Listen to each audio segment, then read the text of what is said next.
Bismillahirrahmanirrahim. Bayramlar birlik, beraberlik, dayanışma ve kardeşliğin en yoğun hissedildiği, Rabbimizin biz Müslümanlara bahşettiği özel zaman dilimidir. Kurban Bayramı ise fedakarlığın, paylaşmanın ve Allah'a yakınlaşmanın sembolüdür. Bu mübarek günlerde sadece kurbanlarımızı değil, gönüllerimizi de paylaşmanın vakti. Umut Kervanı İnsani Yardım Vakfı olarak her bayram olduğu gibi bu Kurban Bayramı'nda da mazlum, mağdur ve yoksul kardeşlerimizin yanında olmaya devam edeceğiz. Bugün özellikle zulmün ve yıkımın gölgesinde yaşam mücadelesi veren Gazze halkı ümmetin kalbinde özel bir yer tutmaktadır.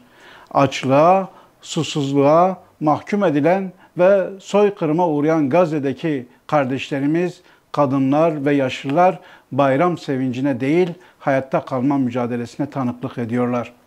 Unutmayalım ki gerçek bayram bir yetimin yüzünü güldürdüğümüzde, bir sofraya sıcak bir lokma taşıdığımızda, bir yüreğe dokunabildiğimizde yaşanır. Kurbanınız mazlum coğrafyalarda kardeşliğin, merhametin ve ümmet bilincinin simgesi olacak. Bu duygu ve düşüncelerle tüm ümmet coğrafyasındaki kardeşlerimizin Kurban Bayramı'nı tebrik eder, bayramın Filistinli kardeşlerimizin zaferine, barışa, huzura ve kardeşliğe vesile olmasını Rabbimizden dileriz.